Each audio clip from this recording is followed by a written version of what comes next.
يلا يلا. اهلين يا ابي، تفضل. هودي بنتي هودي.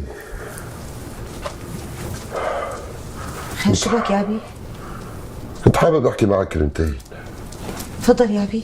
احكي لي عن حكمة الله يرحمه باخر ايامه. حكمة؟ الله يرحمه، الله يرحمه ويحسن إليه. شو بو يا ابي؟ يعني تخانق مع حدا، دخل عليكم حرامية وما خبرتيني؟ لا، ما في هيك شيء. ليش عم تسأل؟ رح اقول لك. اجى لعندي فريز افندي رئيس الكراكون وخبرني انه حكمة مات مخنوق. مخنوق؟ ولي على قامتي عليك يا حكمة، شلون هيك يا ابي؟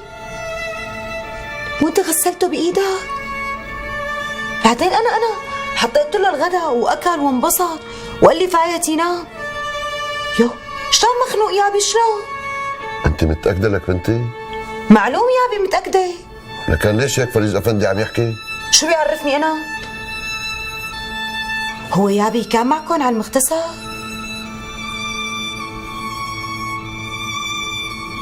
يا ابي ليكون هذا فريز افندي بده قرشين. لك لا شو هالحكيات؟ فريز افندي ما عنده هيك قصص. يو، لكن وين طلع بهالقصة والحكاية؟ خلص رجعي نامي. منين بدي نام يا ابي؟ عقلي صار ياخذ ويجي. شو قلنا لك بنتي؟ نامي ولا تاكلي هم، تصبحي على خير.